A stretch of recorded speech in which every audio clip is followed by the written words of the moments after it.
Super Mario 64 has received no shortage of praise. It defined the 3D platformer genre and pioneered many of the design conventions used in modern gaming. 2 decades after its release, it is still widely considered to be one of the greatest video games of all time. While the game is renowned for its revolutionary gameplay and camera system, I think many of its musical innovations have been overlooked, or at the very least, they've been underappreciated. I'm James Covenant, and this is Game Music Archeology, my new show dedicated to video game music. Join me as we rediscover the music of Super Mario 64. The music for Super Mario 64 was composed by game music legend Koji Kondo, who wrote the music for the previous main entries in the Super Mario series. As the first 3D game, Super Mario 64 is a vast departure from the status quo. The introduction of the third dimension fundamentally transforms the gameplay experience. A change of this magnitude would certainly be challenging and risky. As the developer, how do you ensure that a 3D Mario game still feels true to the spirit of the past 2D titles? To address this challenge on a musical level, composer Koji Kondo references past melodies from the original Super Mario Bros., bridging the gap from 2D to 3D gameplay. We find our first example in the game's brilliant title screen. It's me, Mario! Hello! On a visual level, this title screen gives players a safe and comfortable opportunity to familiarize themselves with Mario's new look. The same thing is happening on a musical level. The player is welcomed by a familiar tune, a mellow and relaxing rendition of the classic Super Mario Bros. Main theme. Through the music, Koji Kondo assures us that this is the same Mario that we know and love. We've been on many 2D adventures together, and this 3D adventure may be the greatest one yet. Other melodies from the classic score are worked into the soundtrack. They include the Underworld theme, Invincibility theme,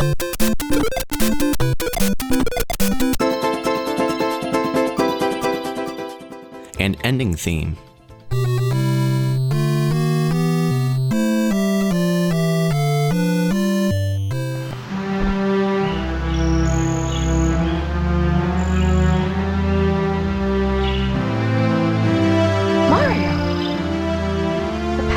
Stars is restored to the castle.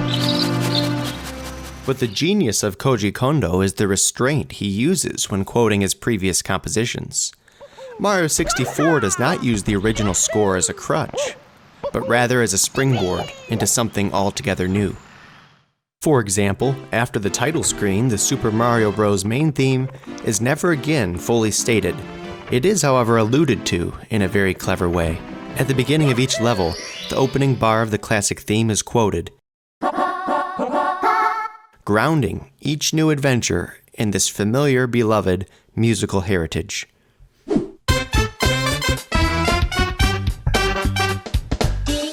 At the core of Super Mario 64 is a brand new musical theme, one that establishes the game as a standalone experience, unique from all of its predecessors. It's first heard in full in Course 1, Bob-omb Battlefield.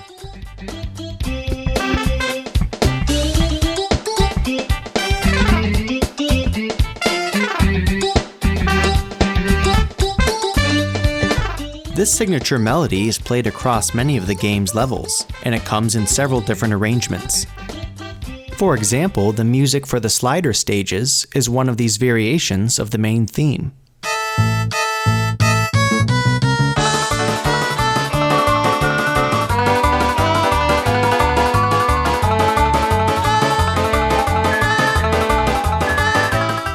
If it's not immediately apparent, don't worry, we'll do a short analysis. Let's first transpose the main theme so that it's in the same key as the slider music.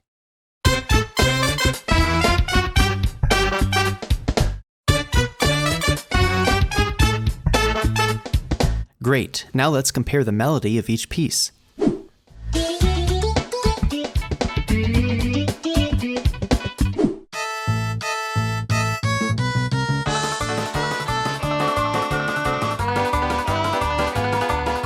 The slider music inherits the basic tune of the main theme. Even if you don't read music, you can hear this as we alternate between the two pieces.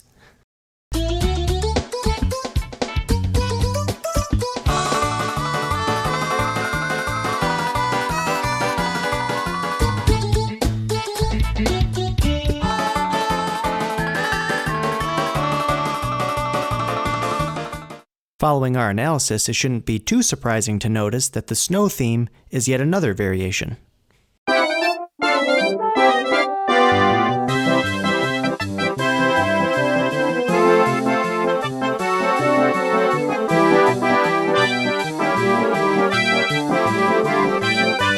If we look deeper, we can find even more references to the signature melody. The main theme is alluded to in the music of the opening cinematic.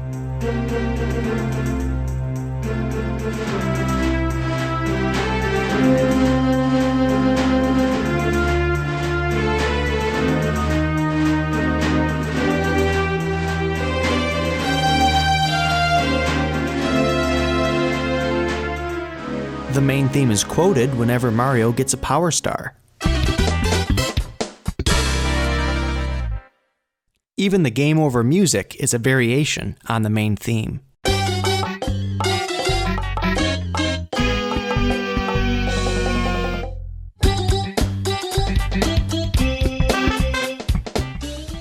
The constant restatement of the main theme provides cohesion and unity to the whole game experience.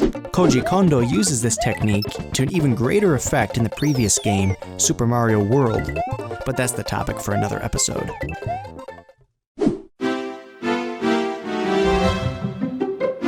To portray gameplay in three-dimensional space, Super Mario 64 draws inspiration from the world of cinema. The 3D camera system is represented as an in-game cameraman who records Mario's progress.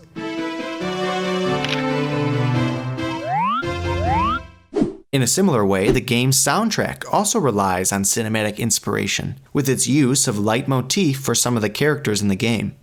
A leitmotif is a recurring musical phrase that is associated with a given person, place, or idea. Just as Star Wars characters like Darth Vader have their own recognizable theme song, Bowser, Toad, and Princess Peach each have their own musical theme. The first notes of Bowser's theme are stated when Mario enters the castle for the very first time.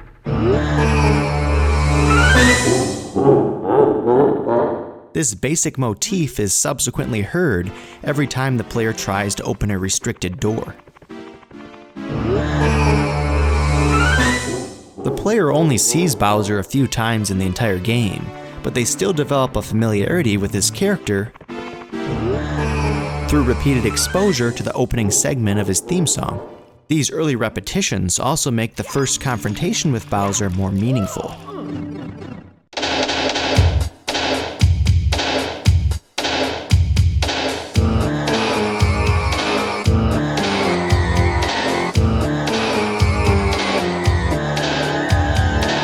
It is emotionally rewarding to hear the theme fully stated after it has been hinted at so many times. Toad's theme is much more forgettable. You might question whether it's even meant to represent Toad as a character. However, this musical motif is used again in Luigi's Mansion, with the same association to Toad.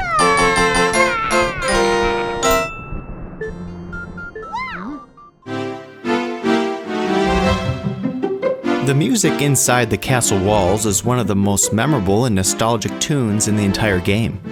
Players are repeatedly exposed to it every time they return to the castle after getting a star. The tranquility of the music makes exploring the castle an enjoyable experience for players of every skill level.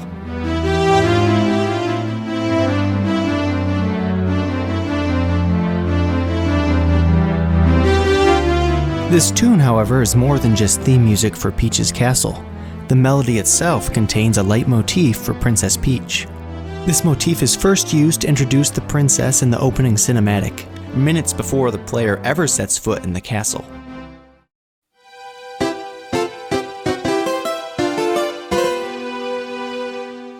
The theme makes a final return when Peach is revealed at the end of the game.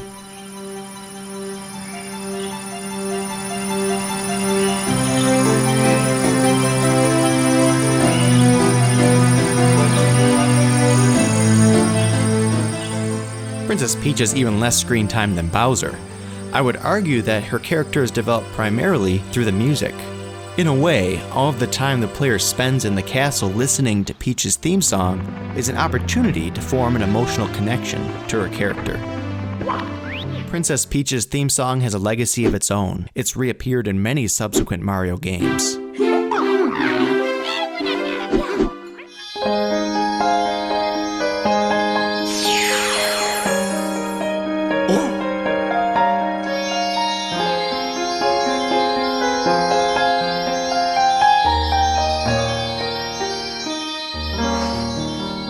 I believe this tune is Super Mario 64's single most important musical contribution to the series as a whole. Many Nintendo games feature a dynamic soundtrack where specific events change the background music. In the water-themed levels of Super Mario 64, one piece of music plays throughout the entire stage, but the instrumentation and arrangement changes as the scenery changes. Let's look at Course 3, Jolly Roger Bay. When Mario is on the shore, we can hear the level music in its most basic form.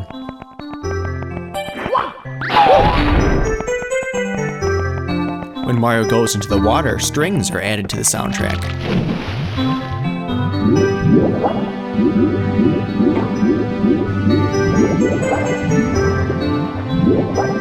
As he continues swimming, he discovers an underwater cavern. Percussion instruments are added to the soundtrack.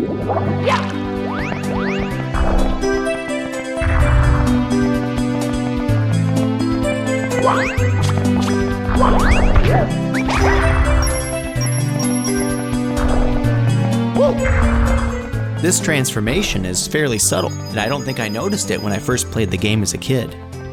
Many players have a very strong emotional reaction to this piece of music. I would like to think that this adaptive implementation is what helps engineer that emotional experience. There are many other instances of adaptive music in Super Mario 64.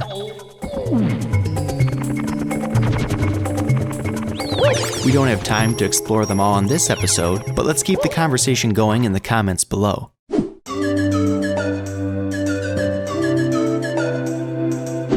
In 2007, composer Koji Kondo gave a presentation at the Game Developers Conference.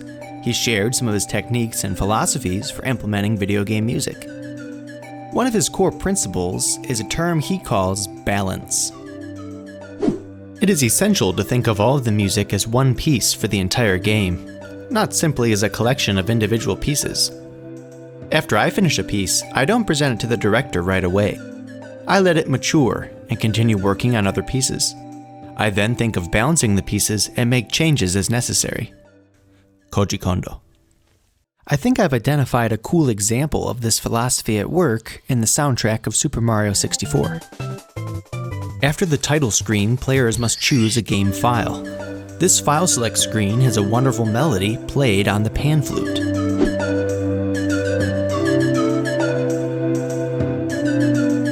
This instrument seems isolated from the majority of the game soundtrack, but it's balanced out at the very end of the game during the credits sequence.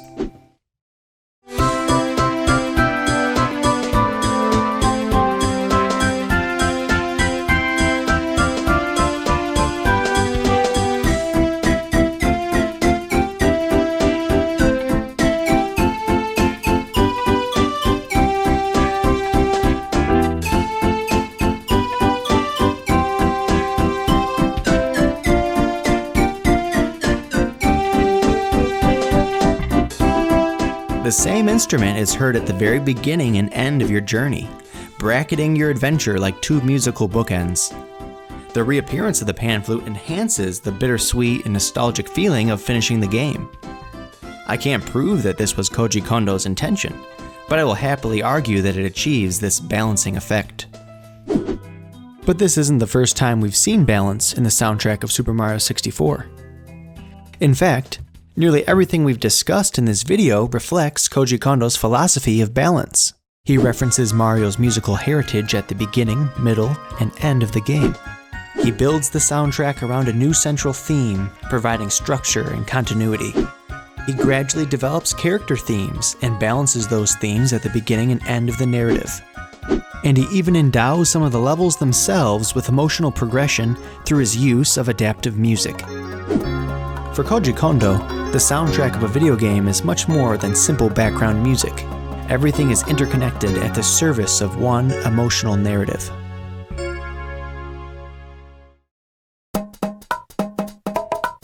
Alas, there's so much more music we need to get to, and perhaps it's too ambitious a task to cover everything in just one video. So before we go further, I'd like to hear from you guys. Although I have a great appreciation for video game music, I am not an expert. There are many things that you can teach me, and perhaps you'll point out some of my mistakes. I hope we can revisit Super Mario 64 again in the future, and talk about some of the things we missed or didn't have time to mention. Game Music Archeology is fan-funded on Patreon. Every episode of this show is free to watch, but your support will allow me to produce more videos on a regular basis. Next episode, we'll be looking at the music of Banjo-Kazooie, one of my favorite games. I'll see you guys soon.